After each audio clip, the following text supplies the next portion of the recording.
சிங்களத்தில் நிறைய பேருக்கு இருக்கிற பிரச்சனை என்ன தெரியுமா? கீயேட்டத விளையிட்டா கீயேட்டத என்ற பிரச்சனை எங்கே பயன்படுத்துறது அப்படின்ற ஒரு குழப்பம் ஒன்று இருக்குது. கீயேட்டத என்று சொன்னால் இப்போ கீயேட்டத தென்னே என்று சொன்னால் எத்தனை மணிக்கு தருவீங்கன்னு அர்த்தம். விளையிட்டா கீயேட்டத தென்னே விளையிட்டா இந்த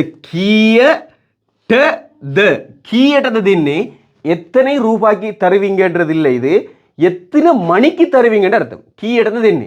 ஆனால் சில இடங்களில் சிங்களாக்களே கீயடது தென்னேன்னு சொல்லி ரூபாய்க்கும் இதை பயன்படுத்துகிறாங்க. அதனால் நீங்கள் பிரச்சனை இல்லை, எப்படி வேணாலும் பயன்படுத்தி கொள்ளலாம். ஆனால் எத்தனை ரூபாய்க்கு தருவீங்கன்னு சொல்லும்போது இந்த கீயே இருக்குது தானே, இந்த டேய்க்கும் இந்த கீயேக்கும் பக்கத்தில் கேயை போட்டு கீயே கெட்டதை தென்னே எத்தனை ரூபாய்க்கு தருவீங்க, கீயை கெட்டதை தென்னேன்னு கேட்கணும். இல்லைங்களா? கீயட்டதை தென்னேண்டா எத்தனை மணிக்கு தருவீங்க. ஆனால் எத்தனை மணிக்கு தருவீங்கன்னு கேட்குற சந்தர்ப்பத்தில் கீயக்கட்டதை தென்னேன்னு கேட்கவே கூடாது. எத்தனை மணிக்கு தருவீங்கன்னு கேட்கும்போது கீயட்டதை தென்னேடு தான் கேட்கணும். இல்லைங்களா? டைமை கேட்கும்போது எத்தனை மணிக்கு தருவீங்க கீயட்டதை தென்னேன்னு கேட்கணும். ஆனால் எத்தனை ரூபாய்க்கு தருவீங்கன்னு கேட்கும்போது கீயட்டதை தென்னேண்டும் கேட்கலாம், கீய கெட்டதை தென்னேண்டும் கேட்கலாம். இல்லைங்களா? ஏனெண்டா சிங்களாக்களே கீயட்டதை தென்னேன்னு சொல்லியும் கேட்குறாங்க. அதனால அந்த மாதிரி பயன்படுத்தி கொள்ளலாம். ஆனால் இப்போ ஒரு கடைக்காரர் எவ்வளவுக்கு வேணும்னு கேட்குறாரு தானே, எவ்வளவுக்கு வேணும், எத்தனை ரூபாய்க்கு வேணும்னு கேட்குறாரு. இப்போ எத்தனை மணிக்கு வேணும்னு கேட்கும்போது கீயட்டதை ஓனே.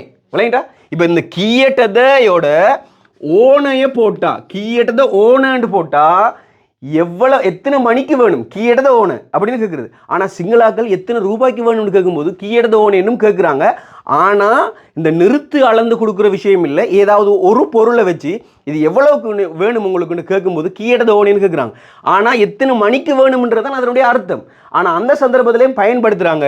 ஆனால் எவ்வளவுக்கு வேணும்னு கேட்கும்போது இந்த கீயக்கதன்னு வரணும். இல்லைங்களா? இந்த டே வராது அந்த இடத்துல. எத்தனை ரூபாய்க்கு வேணும்னு கேட்கும்போது கீயக்கதை ஓனு, கீயக்கதை ஓனு எவ்வளோக்கு வேணும், கீயக்கதை ஓனு எவ்வளோக்கு வேணும். அப்போ அவங்க சொல்கிறாங்க 10 என்ன 10 ரூபாய்க்கு தாங்க, சீயக்கதை என்ன 100 ரூபாய்க்கு தாங்க, எக்கசிய பணகதை என்ன 150 ரூபாய்க்கு தாருங்க. அதிகமாக இந்த பழக்கடைகள், இந்த சின்ன சின்ன ஸ்வீட் பொருட்கள் நிறுத்து கொடுக்குற இடம், அந்த மாதிரியான இடங்களில் இந்த வசனங்கள் பயன்படுத்தப்படும். இப்போ நான் சொல்லி தந்த விஷயம் தெளிவாக விளங்கிச்சா அப்படின்னு சொல்லி கட்டாயமாக கமெண்ட்ல சொல்லுங்கள்.